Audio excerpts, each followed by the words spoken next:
Yo, yo, yo. What's up? It's live stream number 40. It's Tuesday, May 19th, 2020. What's up? Holla. Thank you for checking out the live stream. Can you hear me? Can you hear me out there? Can you hear me? Can you hear me out there?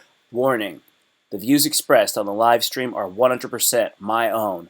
What's up, you bad muckers? Today's live stream is going to be bonkers because in preparation for this show, I researched for 12 parsecs. I painted a self-portrait, whitened my teeth, took 100 milligrams of 5-HTP, so I'm ready to astral project up in this live stream for an hour. Plus, all the Anunnaki in the audience are going to get it. Best job I ever had. All right, please, please, please, thank you so much for being here. Please, be in the live chat, interact, throw me a like. I do this live stream Monday through Friday, 7 p.m. And then I'm doing a late night live stream on Fridays too. It's been 10 p.m. so far. I don't know if I'm going to keep it like that. Not sure. I'm changing up the game. All right. And then on Sunday nights, I do a 7 p.m. live stream. I'm here to improve your life. So smash the subscribe button, knee the notification bell. The objective is to raise your consciousness in the most fun and entertaining way possible. All right, you guys, how are you doing? I'm doing well. I'm doing well. I'm glad you're here. This is gonna be great. This is gonna be a very, very great episode. There's so much to get covered today. We're gonna get double covered and smothered like hot mustard. What's going on with my light, dog? My light's not working. God darn it! Jeez, it's not working. So anyway, that's a bummer. No biggie though. You see, there's something weird happening over here. Let me change up my plane, my screen. Good. All right, back. Just want to say, hey, you guys okay? You guys doing okay out there? Hope you're doing well. Hope you're doing well, because I'm doing well. We're gonna cover a lot of stuff. Let me remind you. Let me remind you that this is all about the live chat, so get into the live chat, enjoy yourself in there. It's going to make it even more fun. That's the number one thing, that it's going to make it fun for you. I want to make it fun for you. So, I'm going to take my time and get comfortable. Now, we are working here, and we are working on 1,000 subscribers. 4,000 watch time, 4,000 hours of watch time. I'm looking to get this done by you know when? By the end of 2020. Yeah, that's when I want it. I want 1,000 subscribers and 4,000 hours of watch time. I need you to help me get there. So please, share my content with people if you think it's cool. Even if you don't think it's cool, be like, look at this guy over here. He's crazy. Can you imagine this guy? What's this guy all about? Share it, subscribe, like it. That is your call to action. I need it. I want it. I have it, but I haven't gotten it yet. I have it, but I haven't received it yet. But it's mine. Help me. Help me. And I'll help you, because that's what this whole thing's all about. I've already given you the love. I got a little live chat for you. Please be in the live chat. Let's see what's going on here. I'm going to do the pop-out live chat so that we can make this super interactive.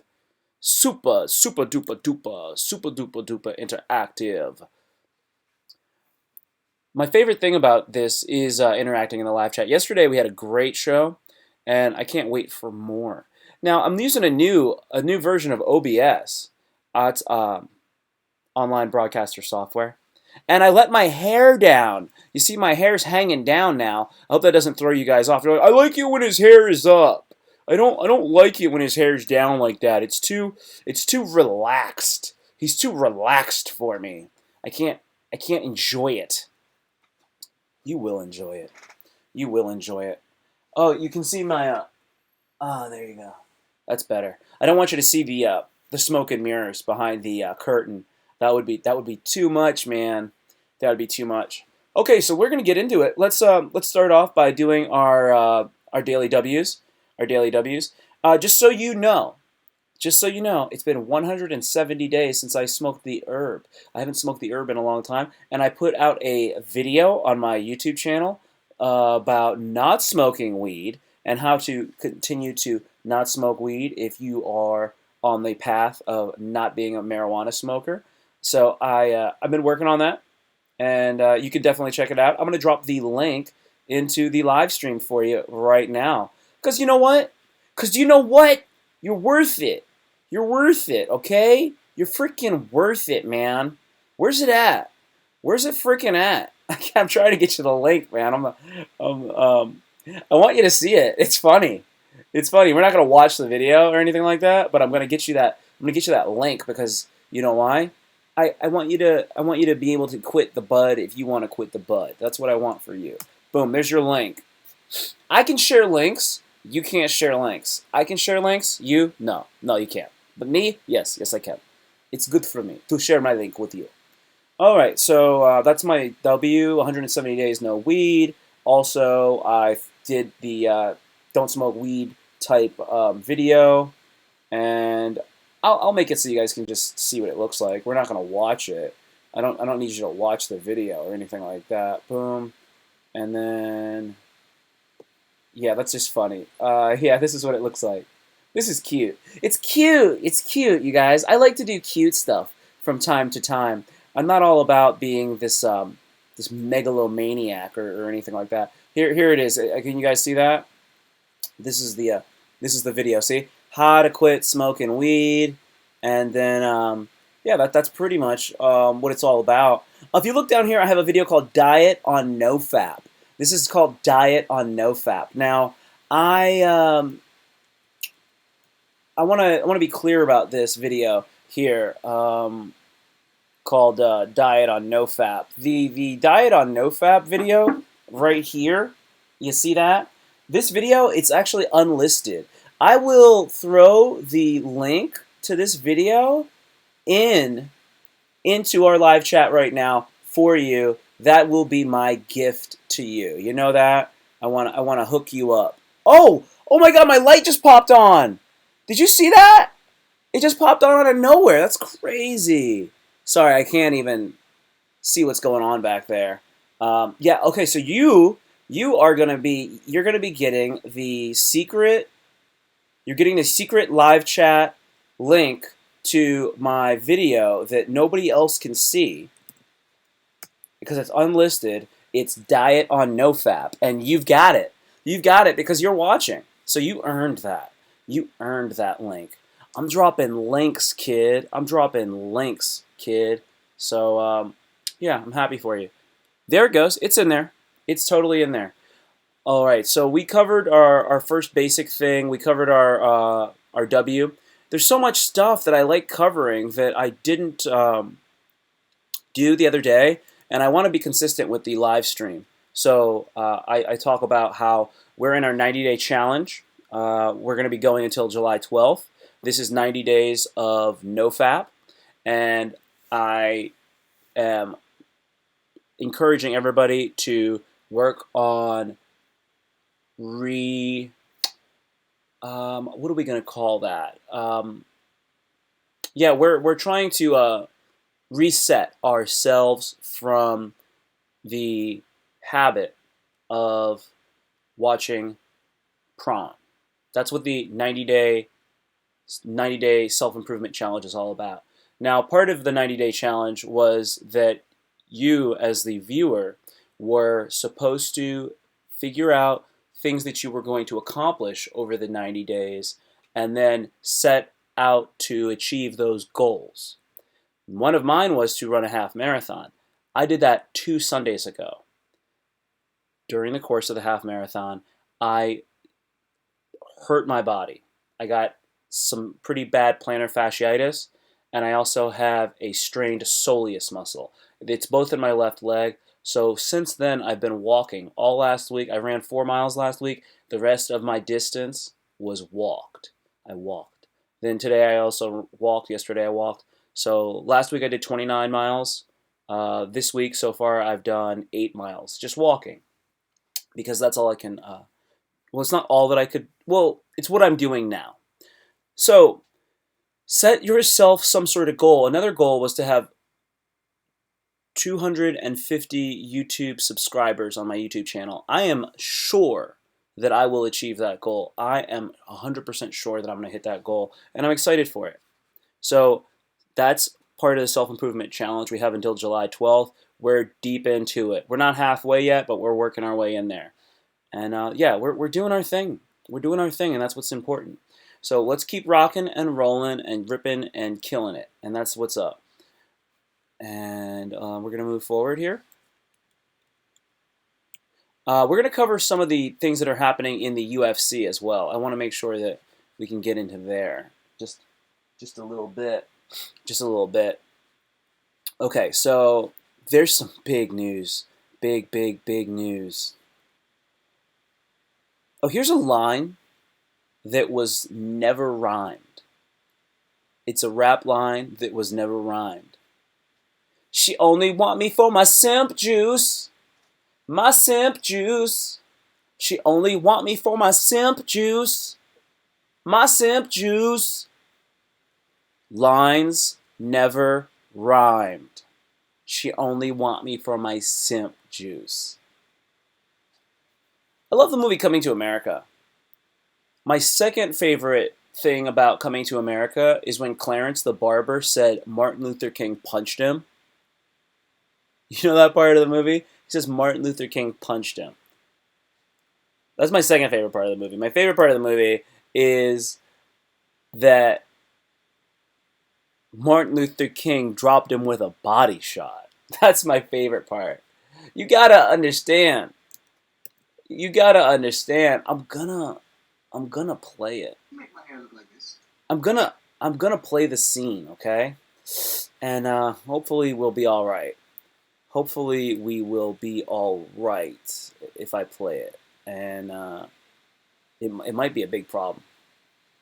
It might be a big problem to do it. Boom. Okay, let's see. Let's see if we can get it done, bro. Let's check it out. Oh my goodness.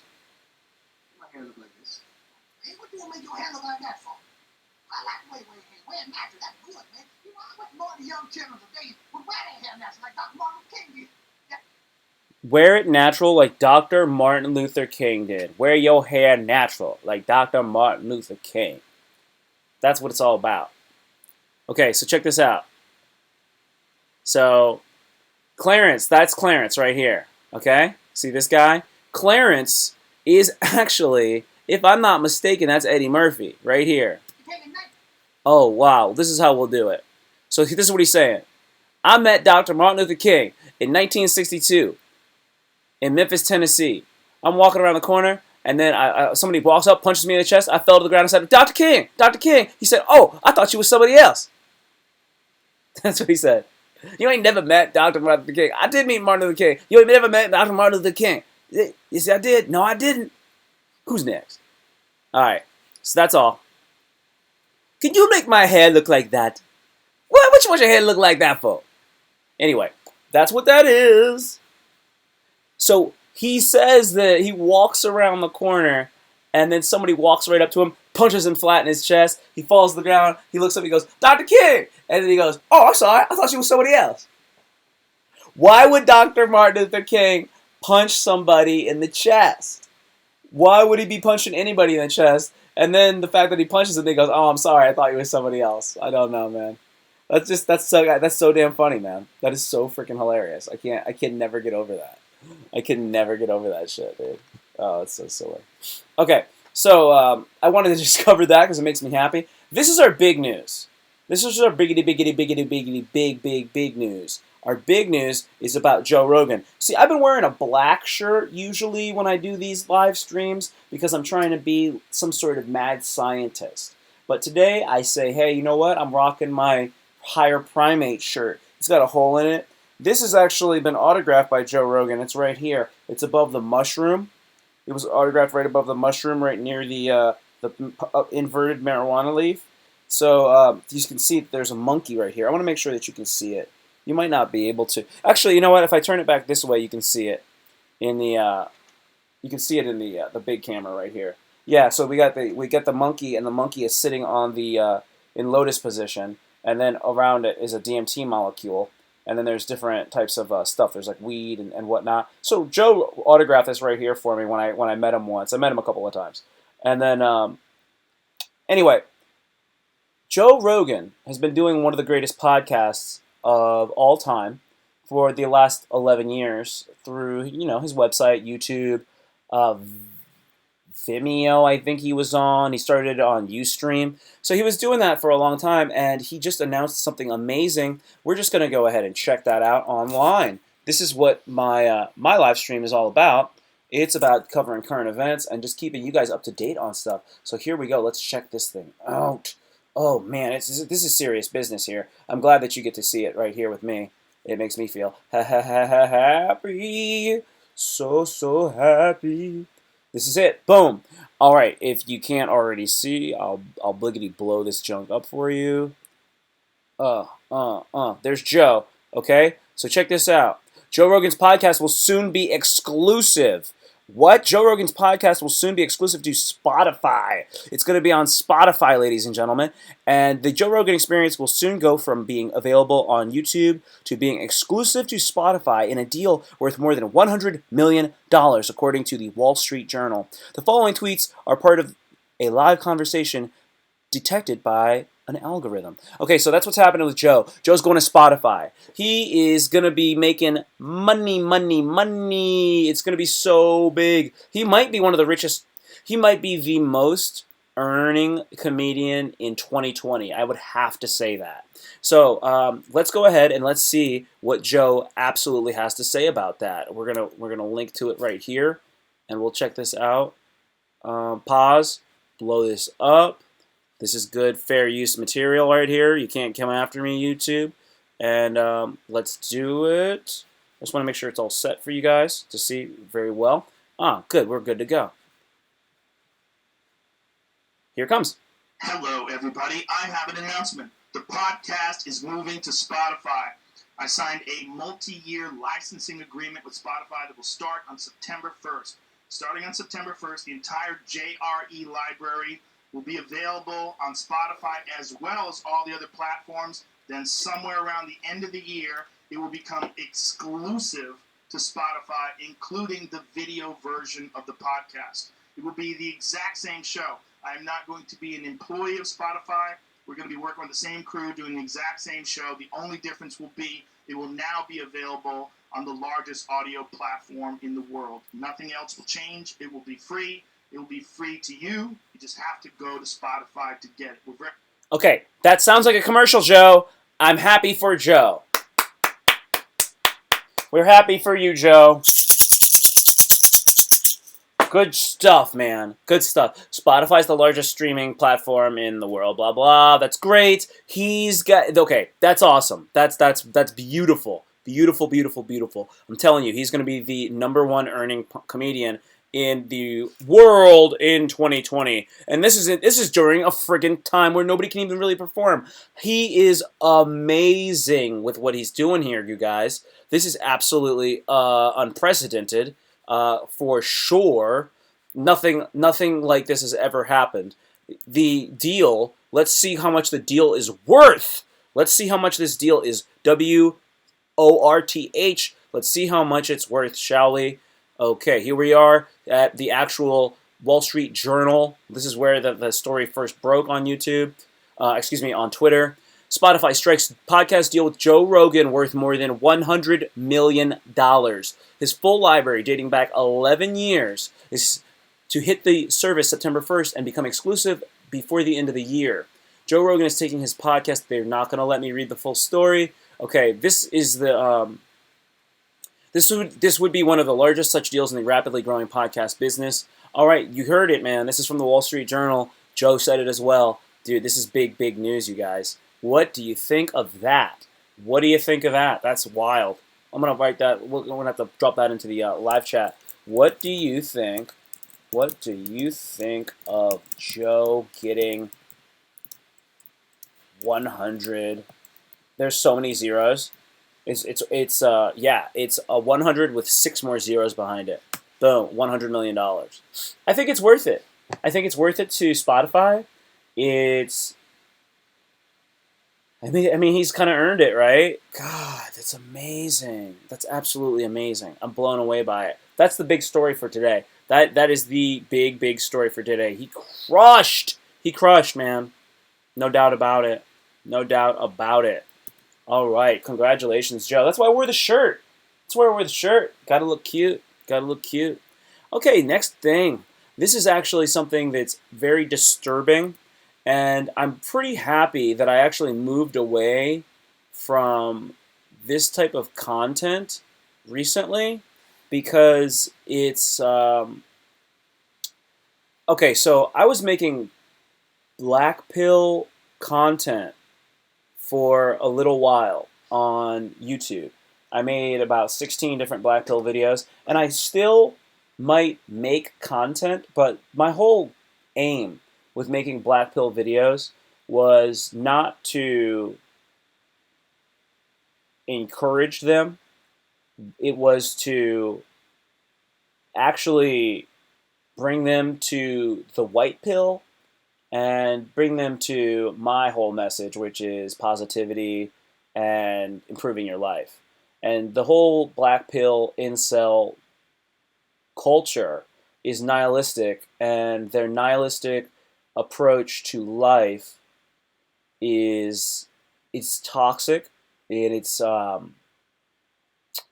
insidious, and along with that, because of the nihilistic behaviors that they engage in, they don't have to, they can play this martyr because they don't have all of these things that a lot of people have, like they don't have relationships, nobody likes them. And when they say that, like, I'm a nihilist now because I've given up, I'm going to grab the rope, I'm going to lay down and rot, they don't have to take any they don't have to take any responsibility for themselves because it's beyond their control, because it's all about how they look, and that's the major determining factor, and because they look a certain way, it's just over.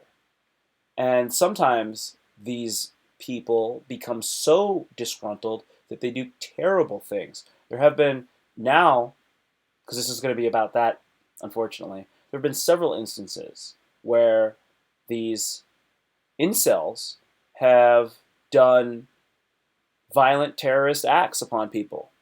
So, unfortunately, I'm going to show you some of this right now because I just heard about this not even that long ago, maybe an hour ago, I heard about this. I got back from my walk. Okay. Deadly attack at erotic spa in Toronto was incel terrorism, police allege. So there's the spa right here. You can see it's the Crown Spa, and this is in Toronto, Ontario, Canada. Okay, so deadly attack at erotic spa. Toronto police say that the 17-year-old male who allegedly killed 24-year-old Ashley Arzaga at a spa in February was motivated by the misogynist incel ideology. Legal experts say this is the first time a terrorism charge had been laid over violence tied to incels or involuntary celibates. So, yeah. Okay, here we go. Here, let's just read some of the commentary from some of the Twitter sphere. In February, a teenager went into a Toronto massage parlor and allegedly killed Ashley Azarga. He's been charged with incel-related terrorist activity. The first such charge anywhere. Okay, that's Denise Balkisoon. Okay, got it. Got it. Any more? What is an incel? Incels are a largely online group of sexually frustrated men who call for violence against women. The Southern Poverty Law Center, which analyzes U.S. crime trends, began tracking incels as a hate ideology in 2018 and considers them part of the online male supremacist ecosystem. Toronto Star. So this is the thing about the incel that I wanted to kind of explain.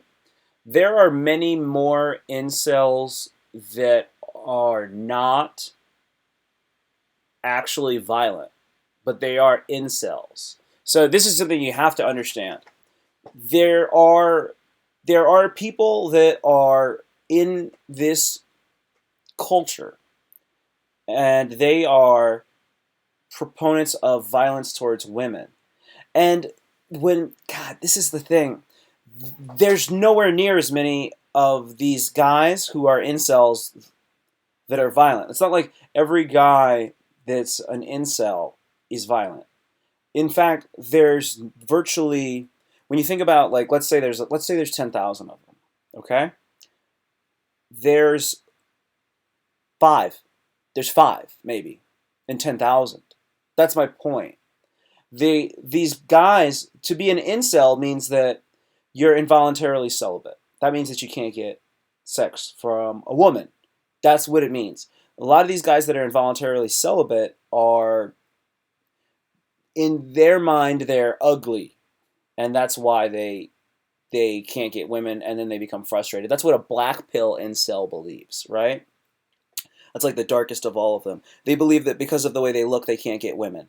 So then what happens is they just give up. They just give up essentially. Now some of these guys get mad. They get mad about it.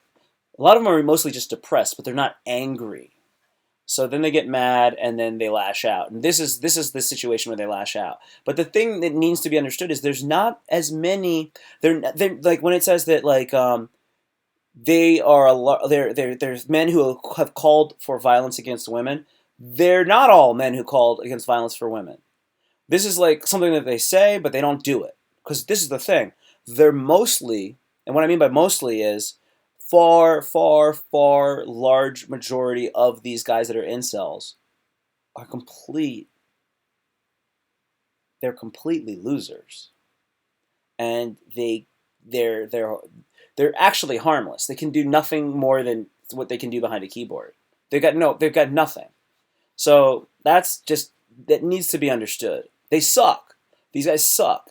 Now, every once in a while, one of these crazy dudes actually does something with like a gun or something nuts. That is absolutely a shame. But what the I guess I would say like the police and things like that, and the FBI, the way that they write it all out, and then the way that the journalists set it up, they make it to be worse than it is. Now, you can like I'm not an apologist for these guys by any stretch of the imagination whatsoever. I think that these guys, I have more negative things to say about them than you do because you don't know anything about them. I've spent time learning about this whole subculture and attempted to make videos about these guys. So I'll tell you the truth, they are they're broken. They're very broken. And I think that some of them are so broken that they can't even they can't be fixed. They're just now some of them have Asperger syndrome and they're very socially inept, and that's going to be their cross to bear. Some of them are unattractive, and they're going to have to do things like they're going to have to go to the gym, they're going to have to exercise, and they're going to have to lose weight. They're going to have to do stuff like that. But a lot of these guys, they just have these really really false beliefs, and then they live in this online echo chamber because they have this social ineptitude, so they can't actually communicate with somebody in real life because they're socially messed up. And then some of them are isolated. Like you'll find like these guys, like there'll be a guy like in Edmonton, Alberta, Canada, where it's like super cold, and like he was a nerd in high school, and then like after that, and then he's like everybody like there's not even anybody really nearby. They don't have the social skills. They don't have anybody around them to be their friends. So then they live in this weird echo chamber. That's my point. So that's a big problem for these guys. It's just a big problem. Oh man. Okay, so yeah, that's just a bummer. They suck. Christian evangelist Ravi Zacharias has died at age 74. I didn't know anything about this guy here. Not one thing. Not one thing about this guy, but I heard he passed away and he seemed like he was a cool guy. Christian evangelist Ravi Zacharias has died at 74. Indian-born Christian apologist died at his home in Atlanta on Tuesday following a battle with cancer. His ministry announced in a statement. See, now who is this guy? I mean, I saw that and I was like, look at how famous this guy is. Look at how famous he is. This is humongous. So he's an Indian-born Christian apologist. What does that mean? I have no idea what that means. Indian-born Christian apologist. It says evangelist here, and then it says apologist here. Christian evangelist Ravi Zacharias has died at his home in Atlanta. He died in Atlanta. You know Atlanta, man, I'm really disappointed with the way that they handled, I would say, the state of Georgia, and Atlanta specifically as a city, with the way that they handled their social distancing, their quarantine. Am I in a bad mood? I hope I'm not in a bad mood. They call him an apologist. Is that a common term? I'm not familiar with calling somebody an apologist. I feel like an apologist is like somebody who's like making an allowance. Okay. Interesting. This is what it says. A person who offers an argument in defense of something controversial. A person who offers an argument in defense for something controversial. Okay. Was I a incel apologist a few moments ago? I sure hope not. Is there more definitions? Because that one, all right. Someone who gives an account. Okay. Yeah. All right. An apologist Catholic. Apologist in Christianity in intellectual defense of the truth of the Christian religion. Usually considered a branch of theology. Roman Catholics, however, use the term to mean defense of Catholic teaching as a whole and identity apologetics with fundamental theology. Okay, and identify apologetics with fundamental theology. All right, I want to clarify this. I want to learn and make sure I'm going over this stuff with some sort of accurate account. Sanjay Gupta. Let's move into the Sanjay Gupta here. Okay, so Sanjay Gupta dropped an article I thought was really cool. If you're not familiar with who Dr. Sanjay Gupta is, he is the other doctor that you're going to see on TV constantly who's not Dr. Fauci. Not the doctor. This is Sanjay Gupta. He is America's, foremost guy. He's CNN's doctor. He's their chief medical correspondent. Okay. So here we go. Here he is. I don't think I can really say much. What do you have to say, dude? Join Anderson Cooper and Dr. Okay, this is an ad. All right, so what he was saying was that if he was America's doctor, think about the United States as a human body full of heart and mind, bile, blood, muscle, and fat, like anybody. It has strengths and weaknesses and must consistently work to prevent diseases and optimize function. It needs to nourish itself, exercise, and take care of its physical and mental health. In a country like the human body, when we're to get sick and infected, we should get the best medical guidance and follow it, hard as it may be. Okay, 4.6 million people are infected with the coronavirus. I'm trying to paraphrase this for you guys. Okay, so a lot of people have been infected with that. Okay, the same can happen to a country. In both cases, we've been forced to become a host to a guest we never invited and would have liked to leave. These novel viruses don't announce themselves, ring the doorbell, call ahead, they just show up. Obviously, it's kicking our ass. I see that. It's hard to believe something so tiny could mess up the world. Yeah, but it is. We want to kill it, render it lifeless, but that's impossible. Why? Because the virus isn't even alive. Ooh, it's so scary. It's not even alive. The truth is this. Viruses are exquisite and crafty hijackers. That sucks. There is collateral damage, and healthy bystanders will often be damaged and destroyed, such is the nature of the battle with a virus, our most formidable foe. We need help. The best would be creating an extraordinary defense system to recognize the virus immediately and shoot and kill it on order.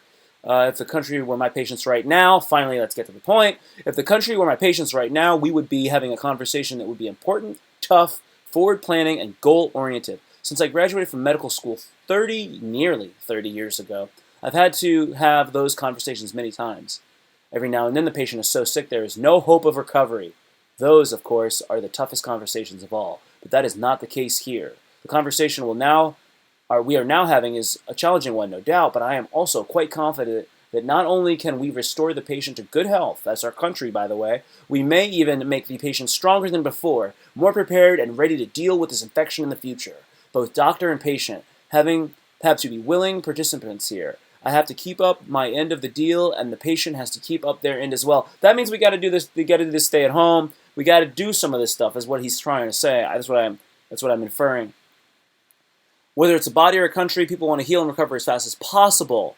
Okay, no shortcuts. That's the end of that paragraph. I have yet to meet a patient who relished their treatment and looked forward to it, for sure. All right. He's worried about our patient, the United States. Getting through this together means listening to the recommendations from health experts. Okay. So he's like, listen to the health experts. That's the big thing. I often spend a lot of time with patients showing them studies. Okay, yeah, he's trying to, okay. Listen to the health people. Here are the numbers. Why is it hard to have those patients? Why is it hard to have those conversations with your patients?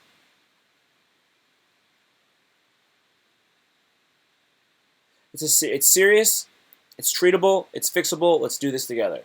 All right. All right. It's serious, it's treatable. Look at the numbers. It's serious, it's treatable. Look at the numbers. All right. That's what it is. It's serious, it's treatable. Let's look at the numbers. Gosh darn it. Gosh darn it. It's time for something more fun. It's time for something more fun. What's up, Frank Wonder, dude? Hey, how's it going, sir? Hi. You bounced? Oh, man, I just lost you. Okay. Nice to see you, dude. Thanks for checking it out. What's up, Frank Wonder? Hey, anybody out there checking out the live stream, thanks for being here, man. I appreciate it. I'm going over a bunch of different stuff in the trending topics on Twitter. We were just talking about what happened with Dr. Sanjay Gupta in his recent article and what he was saying about how to deal with the coronavirus. So that's what was going on there. I just kind of talked about a couple different things that have been happening lately, specifically Joe Rogan's $100 million deal with Spotify, and then the shooting that happened in Toronto, the incel-fueled shooting. So that's some of the stuff I had covered so far recently. Yeah, okay. I'll tell you one thing. This is what I did learn. I learned that if you are getting unemployment, that you need to be very, very careful with the way that you are looking over and taking that money in, because when it's time to do your taxes, if you haven't been intelligent about what you've been doing and setting aside money, then when that comes, you might get hit hard. All right, this is CNBC. Here's what you need to know about paying taxes on unemployment benefits. All right, this looks like it's going to be gangster. Oh man, this is tough. This is going to be tough. Okay, what is the big point?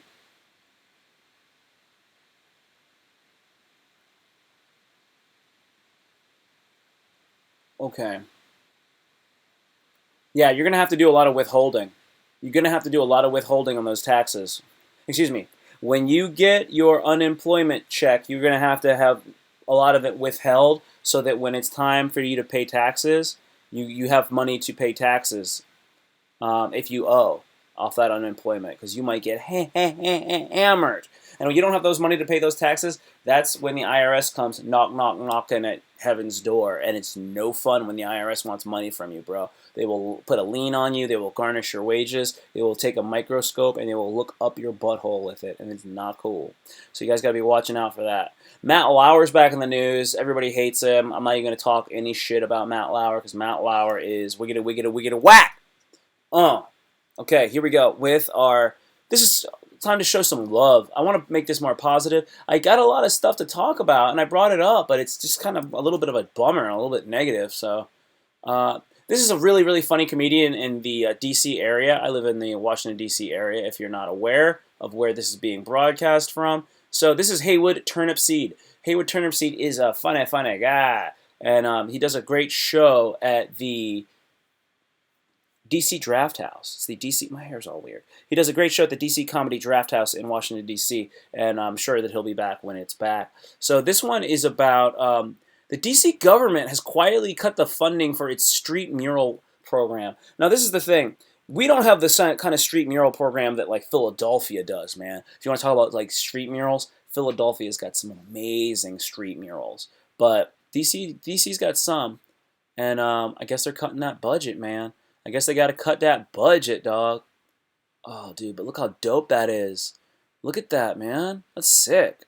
That is sick, man, when you're driving down the road. If you're in traffic and you see that, that's got to feel so good. That has got to feel so, so good. Oh, man. I love that. I love that. Yeah, but you got to see the stuff in Philly. Philly's got it going on like Donkey Kong. That'd be funny if Donkey Kong was painted on there. All right, so that's one. Is there more? Is there more? Click and then zoom back. Can I see some more? Where's the story? Where's the story? Morning Glory. DC suspends its mural program, dealing another blow to local artists. Dang it, yo! This was from 8 days ago. Oh man, what is this at? Where is this? It's U Street. Oh man, U Street's the bomb. Anybody out there listening from DC? Let me know. Let me know, man. We can go get some Ben's Chili Bowl. That'd be fun. Oh, it's not good for you at all. Oh man, they're cutting funding. We usually get 6 to 10 murals per year. Last year we had half a dozen new murals. I wonder how much they're cutting it by.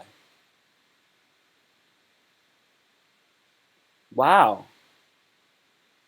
The Arts Commission also just announced $421,000 in available grant funding from the National Endowment for the Arts. Okay. And the Federal CARES Act. Okay. The deadline for this is 4 p.m. on Friday. It's already done. Okay. Some people are still able to work during the during the lockdown. All right. This isn't that bad. This article's not that bad. Come on, bro. Come on, bro. Don't bum me out. Don't bum me out, bro. I'm not saying you're bumming me out, Haywood, by the way.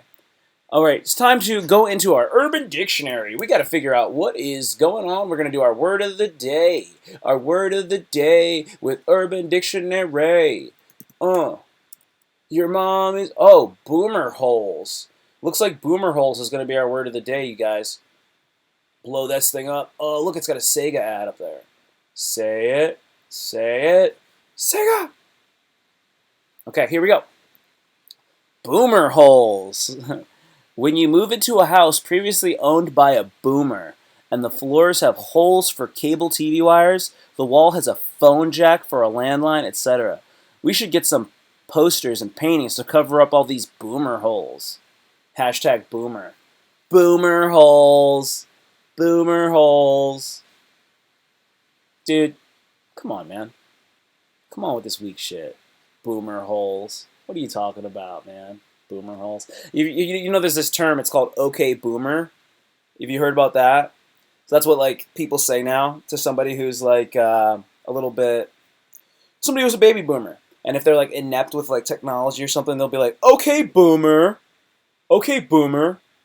It's like a derogatory thing. It's like you're trying to diminish them. Come on, man. Okay boomer. That's what you say. I'll say okay Zier. But if you say Zier, then they'll think you're talking about like some sort of pronoun, right? Ooh, hey, if you call me I'm not a boomer, so it doesn't work for me. But if you were to call a boomer, then can they say that you are committing a hate crime against them by using something? Is boomer considered? You see, the boomer is not considered a pronoun, right? It's considered an adjective, right? So if somebody says that you're using their non-preferred gender pronoun, can you say, I didn't mean it as a pronoun, I meant it as an adjective? Like, can you just say that? I meant it as a noun. You didn't understand me. Maybe you should listen better. Could you simply say that? And they'd be like, no, because it's like, you could just argue that, right? You'd be like, I meant it as an adjective. I meant, yeah, for sure, right? For sure. You could just say, I meant it as an adjective. All right. That's just an idea. Yeah. Yeah. Because it's used to, an adjective is used to describe a noun, right? Okay. All right. You could say, because you could be like smelly. You could just call somebody could say, "Hey, what do you mean smelly?" You could say, "What do you mean boy?" Like you could, it's like when you say boy, do you mean boy or do you mean nigger? Right? You see what I'm saying? I meant it as an adjective. Suck my dick, but I didn't mean dick. I meant dick is my pronoun. I didn't mean dick as a noun. I meant dick as a pronoun. I just didn't mean it that. You don't understand. I didn't mean it that way. I didn't mean it that way, you freak. That's fun. I'm having fun with that. That's your word of the day. Want to do another one? Let's do another one. I'm just gonna slide down here and just like what? Oh, we already know what wolfbagger is. I already know what wolfbagger is. You guys want to see wolfbagger again? We're gonna do or we're gonna remind you what wolfbagger is. All right, this is so gross. This is so gross. Urban Dictionary. You guys are sick, man. You're sick, Urban Dictionary. You're freaking sick. All right, wolfbagger. Here it comes. So, no pun intended. Wolfbagging occurs when a penis is anally penetrating during climax. Oh no, this is different. This is different. This is different. Okay. Okay. I don't want to do this one, man. I'll do it. Wolf bagging occurs when a penis is penetrating the ass of a hetero or homo, and before climax, you reach around and stick your fingers down the penetratee's throat, causing them to gag and tighten the anus, thus enhancing pleasure for the penetrators during climax. I was so drunk last night, I had to pull a wolf bagger so I could ejaculate. Wow, that one is bad. That's different than wolf bag. See, that's wolf bagger, but then there's wolf bag. So did I now do I have to go back over that one? See, because you could say wolf bagged, wolf bag.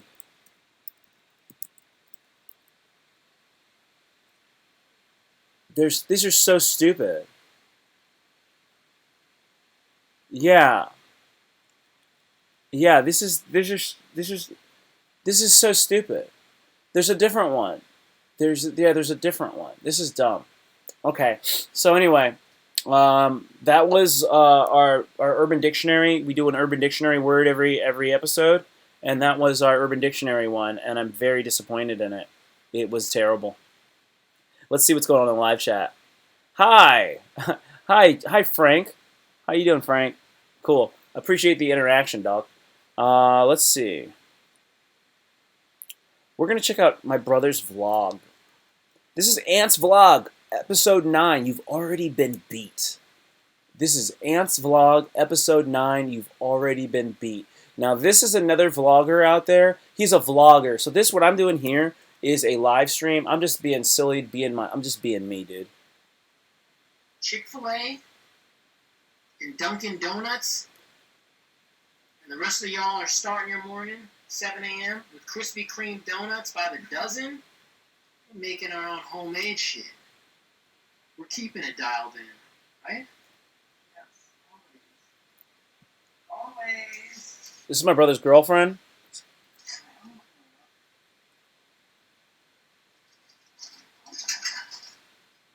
A lot of people use this time.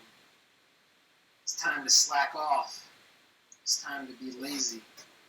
It's time to take it easy. This ain't the time to take it easy. This is the time to grow. As you see, literally,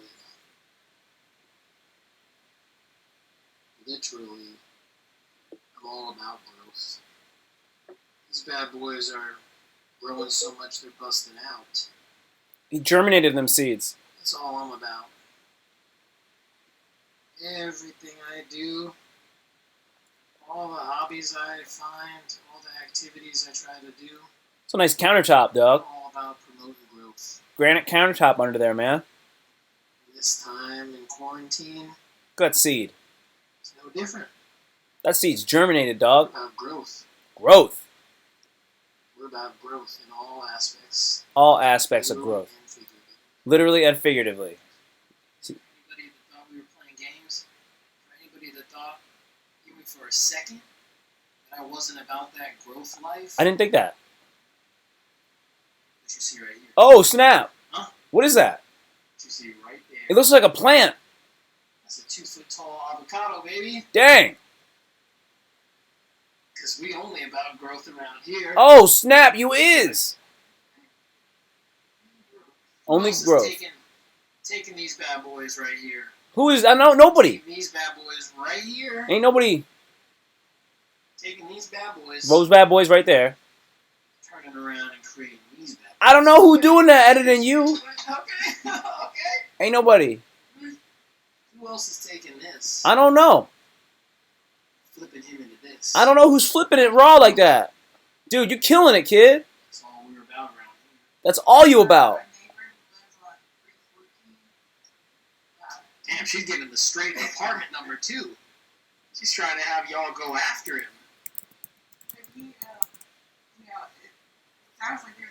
What's up, Killa? This is me talking smack over a video logger stuff. How you doing, man? Thanks for checking out the live stream.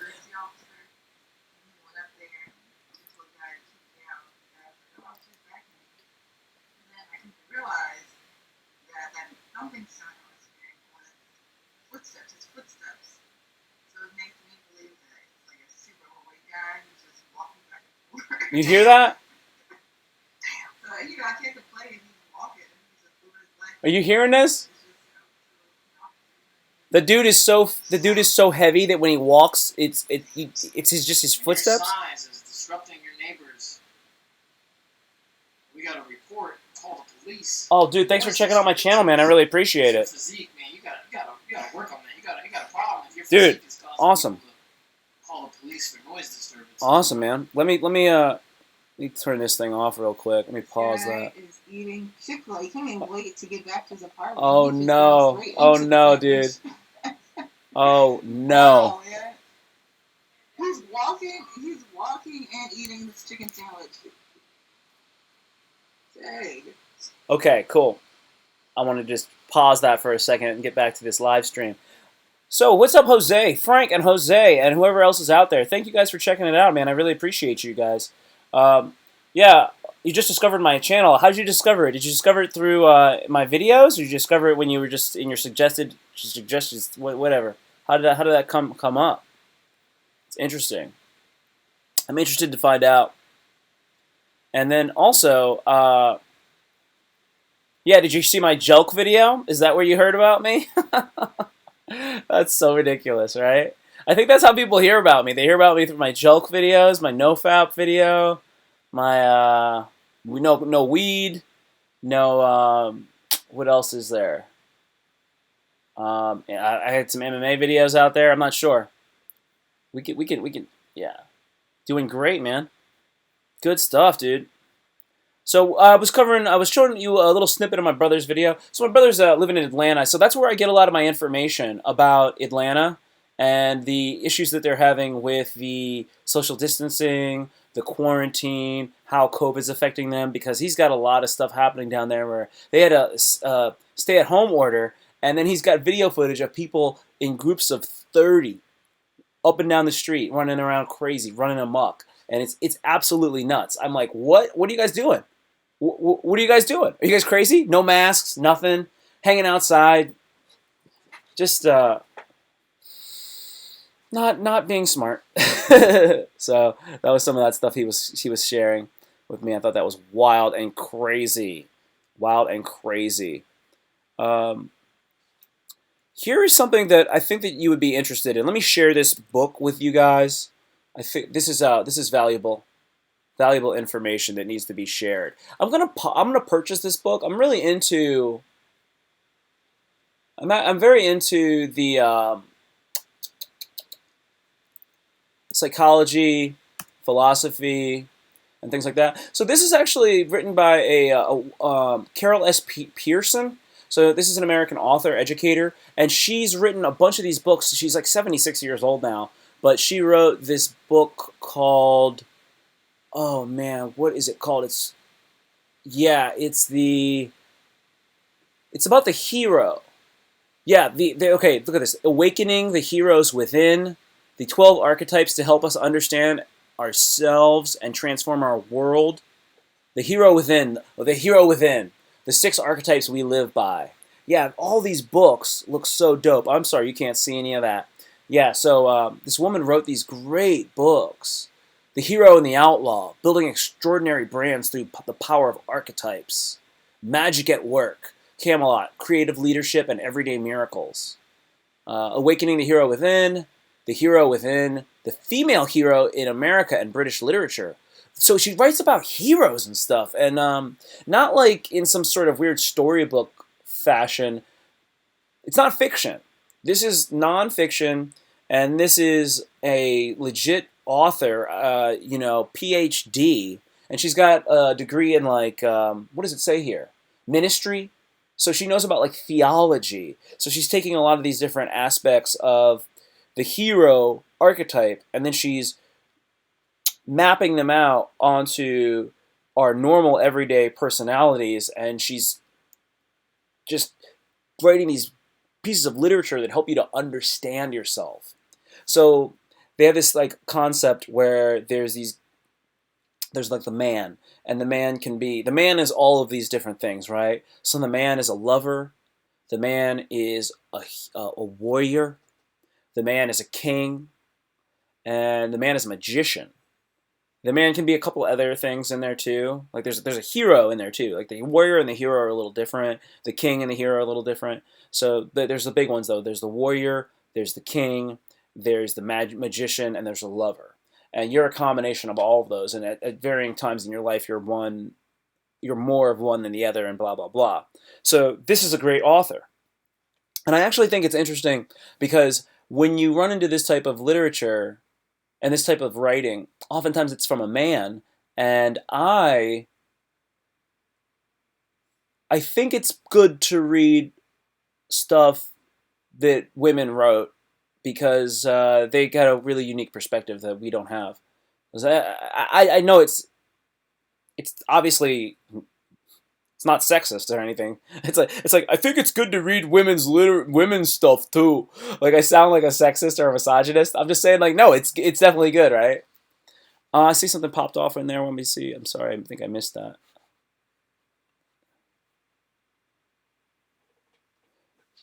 Just browsing black pill stuff. No gel. Haha. I'll check out. Looks interesting. Yo, dude, for sure, man. For sure. Oh, the books, the stuff that the woman was talking about. Yeah, dude, the black pill stuff. My black pill stuff isn't super duper black pill, by the way. I'm I'm not a hardcore like black pill guy. I understand certain things about it. Not that I understand certain things about it. I understand the whole ideology. I understand it all. Some things I agree with, some things I don't agree with. So, regarding black pill. So, for example, looks are important. Looks are important right off the jump, no doubt about it. That's the first thing. It's the first thing. And when I say it's the first thing, what I mean by that is from a distance, you've got to pass all of these tests, right? There's a barrier to entry in the social marketplace, right? For like say a salesman to sell a product to a consumer, there's barriers of entry to each consumer's wallet.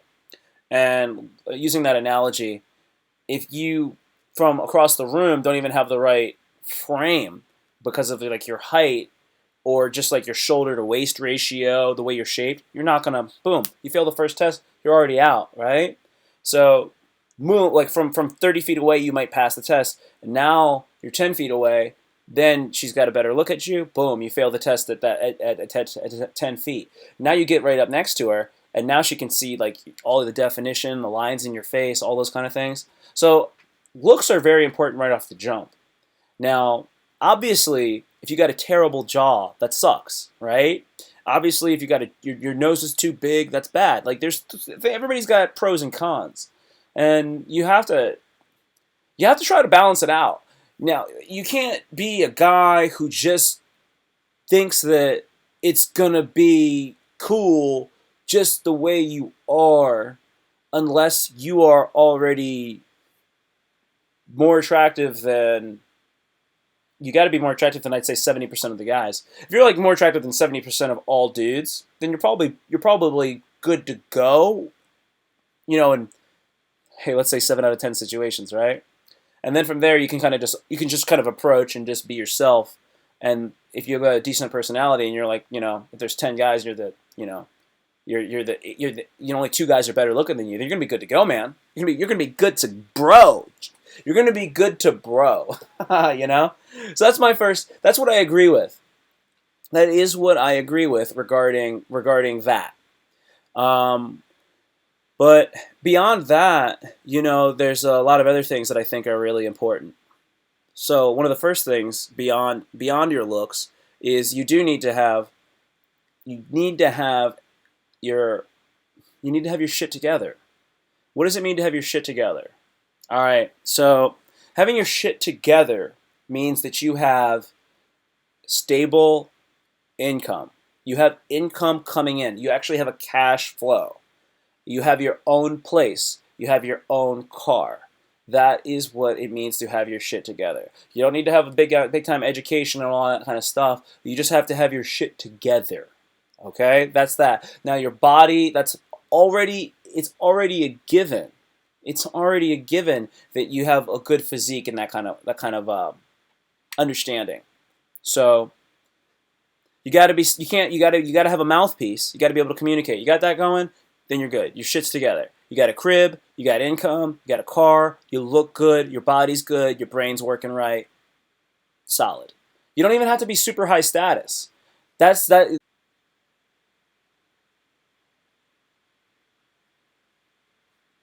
Yo, okay, sorry I lost you guys. Yeah, no, Jose, I completely agree with you. I completely agree with you. The black pill, the thing about the black pill is that they encourage the LDAR, lay down and rot.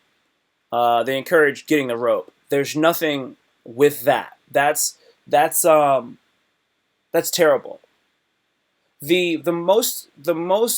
Um, the nuggets. The black pill has nuggets to it, and that's where you really want to focus on. You want to focus on the truth of it. The truth of giving up. Giving up is not. There's nothing good about that. The thing that you can gain from the black pill is you can gain some of the understandings of social dynamics, gender role, preference that women might have, things like that. Those are the things you can understand. So that's some of that kind of stuff's interesting. You can also learn about mewing. Like you don't. I had heard about mewing, but I had heard a lot more about mewing when you look at black pill. And when you learn about that, that's kind of interesting. But in general, it's very bleak. And if you watch too much of that black pill, it will make you depressed, and it's very insidious, and it will change your lens. And you don't want it to damage the lens that you look at the world with, because then you will become apathetic. And I'll tell you one thing: the people that are in the black pill and are hardcore black pill people, they don't vibrate at a they're you have a vibrational frequency that you operate at, and their vibrational frequency of a black pill person, it's like you want to be above 400 is I think what you need. Excuse me, let me double check. I have a frequency chart here. Yeah, okay, so you have to be above 200 to be able to really operate well in the world. And black pill operates at best I'm gonna go ahead and say about 150, 175, but a lot of times it's down around 50. It's So it goes like this. It goes shame, guilt, apathy, grief, fear, desire, pride, right? Shame, guilt, apathy, grief, fear, desire, anger. That's all the low frequency. That's all the low frequency emotions. And black pill is down there around apathy and grief. Apathy and grief and fear that they'll never get with a girl because of the way that they look. That's all terrible stuff. You need to have courage to try and willingness to change. And then those are the kind of like emotions and feelings that you need to have in order to even get a girl. And the black pill is just like really, really bummer city. Man, I was making a point, and then my computer like lagged a little bit, and I lost it. Yeah, that's the thing. You got to get your shit together. Okay, so this is what I was saying. I remember now. Once you get your shit together, then you get off of work and you get home, and then you work on your purpose. And your purpose is what you're trying to achieve long term. It's what you're really trying to do. What you're really trying, what your passion is. What lights you up on the inside. So you can't really pursue your passion unless you're in a very enviable position to where you can pursue your passion from the jump. Like, and then like if you're really gifted as an athlete, maybe you can go into like the NBA, and then you're just pursuing your passion from the minute you're a little kid. Like LeBron James is so lucky because he could pursue his passion his whole entire life. He's lucky, and then he worked hard, and he's super gifted. But most people, unless you like do well in high school, go to like a university, say I want to be an artist, and you just bust your ass, and you're like, you get out, and you really have an entrepreneurial mind, and you're really creative and whip smart, you get some good grants, maybe you can really be an artist. But most people have to like have some sort of scaffolding platform based job that allows them to then have the abundance to be able to then pursue their passion. So you get your shit together, then you pursue your passion in the evenings, and then you have this thing where it's like a teeter-totter. And if you really, really, really just keep grinding at work, keep saving and stuff like that, and then just really work on your other stuff, and eventually you can tip the scale, and then you might be able to like just leave, and then just jump over and jump out of the rat race, and then you can like be an artist or be your own entrepreneur, start your own company, and you don't have to be working under the yoke of somebody else. And that's what the thing is about a lot of black pill guys. A lot of the black pill guys are legitimately losers already. Like they're losers because they're like in the basement, and they're in their mom's basement. They live in an attic. They're like they're playing lots and lots of video games. They're jerking off all the time. They're playing. Their fingertips are orange because they eat so many Cheetos. So these guys, they're screwed. They're already screwed. And the thing is, when you're already like that, their dopamine levels are all messed up. They got no testosterone. They never get any endorphins. They don't get enough vitamin D because they never go in the sun. They're fat. They're overweight. They have too much estrogen, and they're not what they were designed to be. They have very little success in life because they've never put themselves out on a limb. And what's out on a limb? That's where the fruit is. And they never got anything. They never won anything. Yeah, some of them say that they didn't give up from the start. So yeah, like some of them say like I tried, man, I tried. Some of them are like that, and they said they tried a lot of times. I saw a clip where the dude who said he had done 1,000 approaches, he had approached 1,000 times, and he had never gotten one girl to give him a date. And I was like, this isn't true. This cannot be true. I can. It's like, what are you doing? You cannot approach 1,000 times. First off, I don't understand that. I think that's bullshit. But yeah, they probably gave up from the start. They say this. They say that incels have bad fathers. That's one thing that they say. Incels are the sons of failed fathers. If they're not failed fathers, then their fathers were very beta. It's like if your dad was an alpha Chad, you couldn't be an incel. But if your dad was a beta, then you could be an incel. But most dads who are beta don't have incel sons. Because most guys aren't incels. Most betas aren't incels either. So if you say like 80% of all dudes are beta, then betas are having a lot more kids than alpha, even if like the alphas are having like harems and all sorts of stuff. Even so. But most of those beta men's kids are just nice guys. They're just more beta guys. But some of them are incels. but those are like the weakest of the weak. And it's like this. Because you can't make chicken salad from chicken shit, right? So if you've got this guy and he's not awesome, and then he has a son, it's going to be really hard for him to teach his son how to be awesome when he is not awesome. I I challenge the average man to be more than average.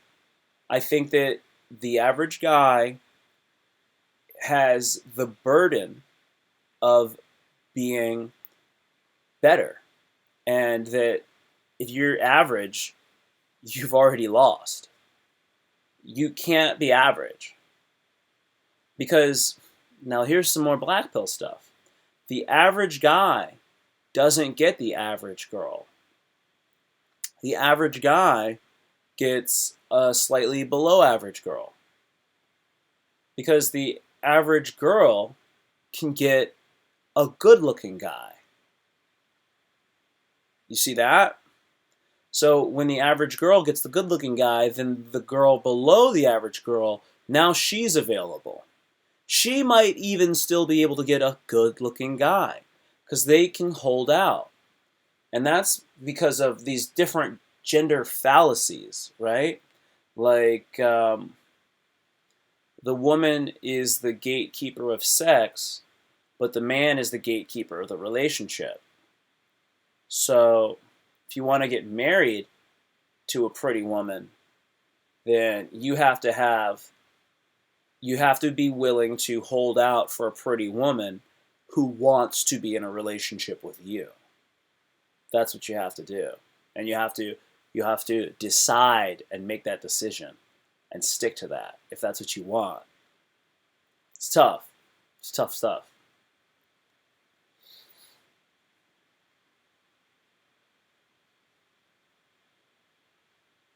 And then the woman can wait too though.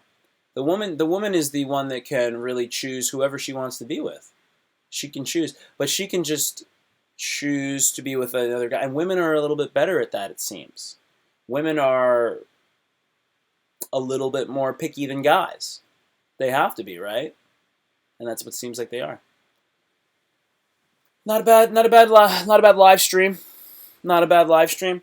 Any questions on any of this stuff? You guys have any questions on anything? I covered a bunch of stuff. I haven't talked a lot about the black pill lately. I do have some slight topics I can run through regarding that. Let's see. You know what I would say?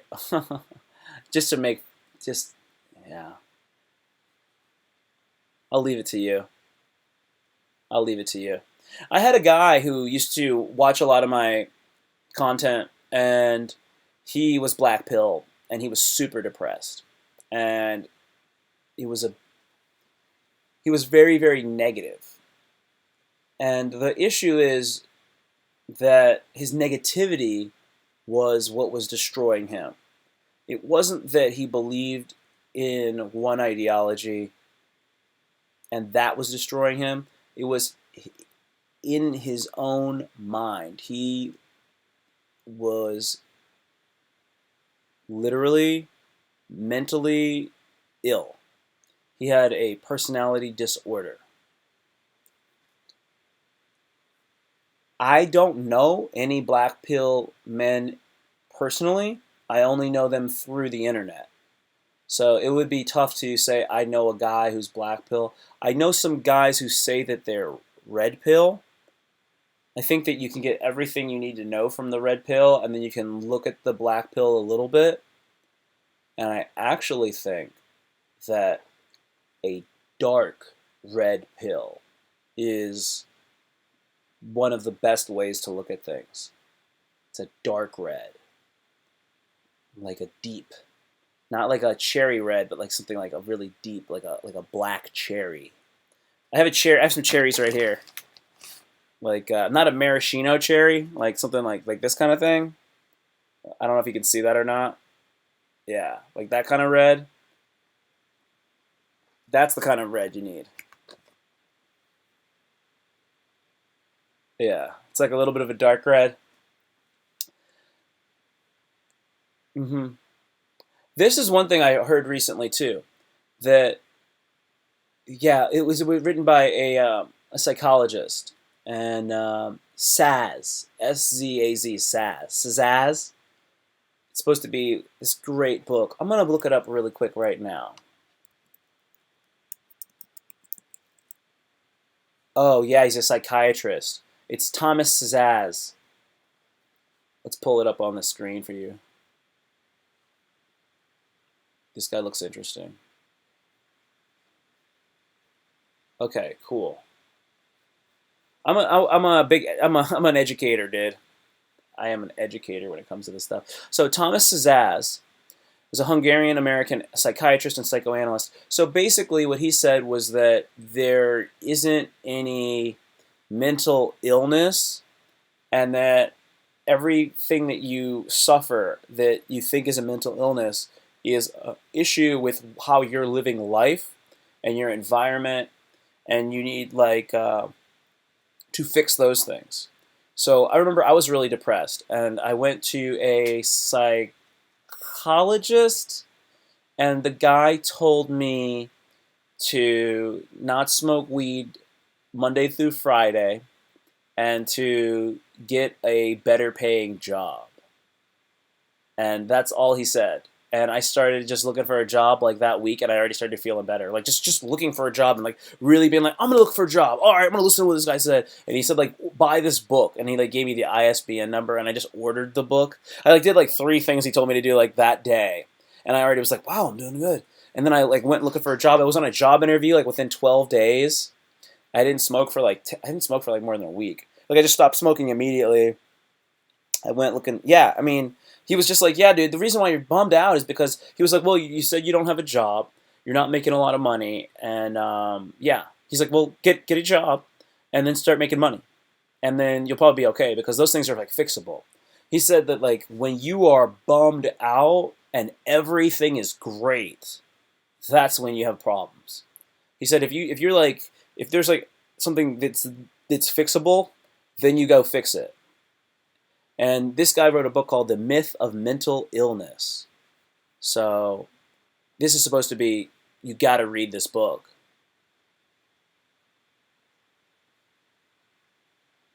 An argument against the tendency of psychiatrists to label people who are disabled by living as mentally ill. They're disabled by living. Ah, man, that sounds so interesting, dude. Interesting, man. Okay, so anyways, the myth of mental illness.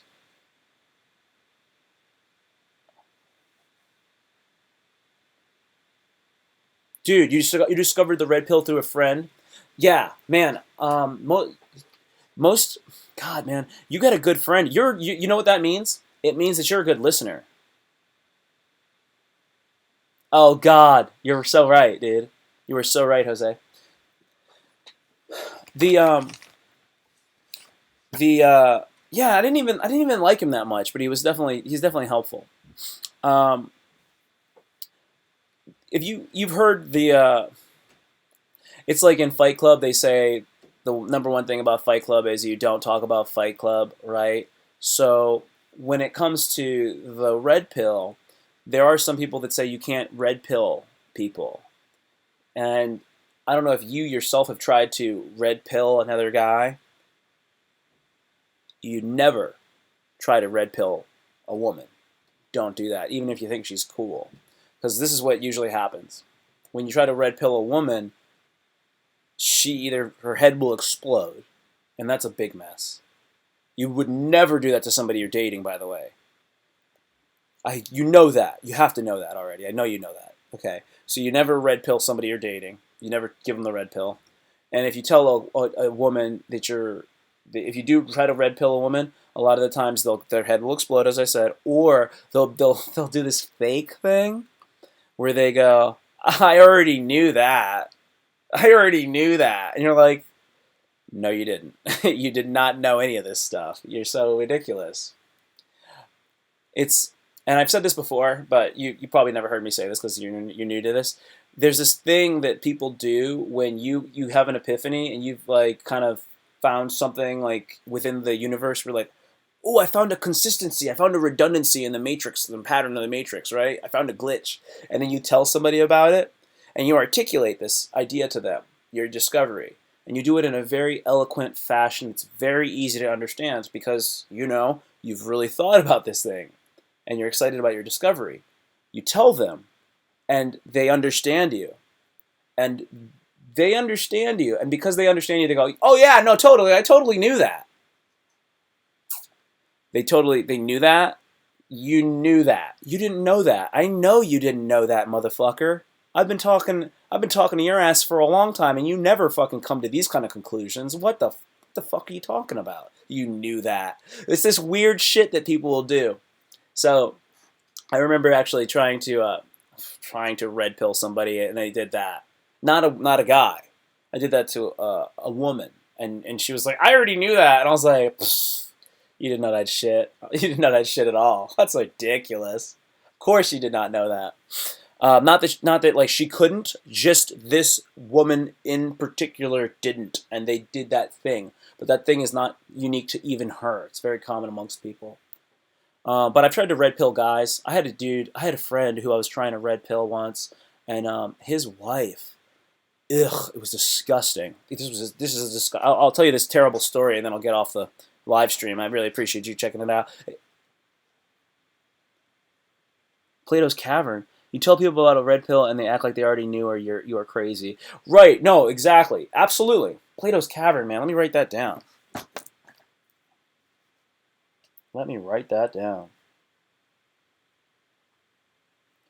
So, this is what... Yeah. I was sitting in the... Oh, what was I? Oh, okay. So my buddy calls me over to his house. I'm gonna set you up like this. He's a very financially well-off guy on his own. His dad had money. His dad taught him about money. So he went to school for finance, and now he has his own money. I introduced him to his wife. He's now married. He's been married to this woman for, I don't know, 10 years. Let's just say 10 years. So now he's been with her, maybe not, yeah, let's say 10 years. So he's been with her for a while. So now they have a couple kids, all right? And I used to work with her. I don't work with her anymore. I haven't worked with her for like 5 years. So I go over to his house and we're just drinking beer and we're watching like Adam Sandler movies. Maybe Tim Allen, whatever. One of those cool dudes, right? Those older comics now. We're watching those kind of movies. And I start red pilling him because he's complaining about his life. He's got these two kids and they are rambunctious little tots. So he's tripping. And I'm telling him about it, and he starts like finally like letting like it's. I'm finally starting to like win him over, and he's like, "Oh, this stuff makes sense." And I'm like, "I didn't make it up, man. I didn't make any of this up. This is not like I'm not some genius or something." And then so then his wife comes home, and then his wife like doesn't sit next to him. She sits next to me on the couch, and I'm like, "All right, well now I've known her longer than he's known her, by the way, so it's okay." But then she's like, "Come on over, sit with us," and then he's like, "I don't want to sit with you guys." And I'm like, dude, sit with your wife, dog. And he's being kind of stupid too. But she starts negging him. She goes, hey, I just got the photographs back from the photographer, our family Christmas photos. And can you tell me why you look like a fat turd in every photo? And I was just like, oh no, no. Can you tell me why you look like a fat turd in every one of our Christmas photos? Why did you have to ruin them all? Why did you have to ruin them all with your face? She's saying this type of stuff to my buddy who I introduced to her. They're married. I was like, oh my God, my chest. I said, I gotta pee right now. I got up and I went to the bathroom and I was like, oh my God, is this my fault? Is this my fault because I introduced him to this woman? This is the worst shit I've ever... I cannot believe she was saying that type of shit to him. She is just terrible. I knew she was kind of crazy, but he's kind of crazy, so I was like, all right. And she's good looking. He's doing good. He got a good looking wife. That was the other thing. I hooked him up in that way. But she's crazy. And for her to say that type of shit in front of him, I was like, you need to know about the red pill. Because that type of shit hurts you if you don't know about that type of shit. So anyway, that's the bad story. It's not that bad, but it's gross, right? It's freaking gross. Why would you ask your husband why he ruined the photos and why he looks like a fat turd in every one of the Christmas portraits for the Christmas card in front of one of his best friends when they were hanging out, and then you came back home from being out at your parents' house with the kids? You brought him in and you start saying that to him? What kind of gross thing is that? What's wrong with you? It's disgusting. So yeah. You got to learn about gender dynamics. Here's a book for you guys to check out. This is The Way of the Superior Man. I'm sure you've heard of it. If you haven't, it's by David Deida. Deida. D-E-I-D-A. David Deida. This is a pretty good book. It's a fast read. Check this one out. This is a really good book. No, dude. He's gonna be. He didn't take it. He's not gonna take it. He's gonna be blue. He'll be blue forever, man. He'll be blue. He'll have to get divorced to become red pill, but he never will.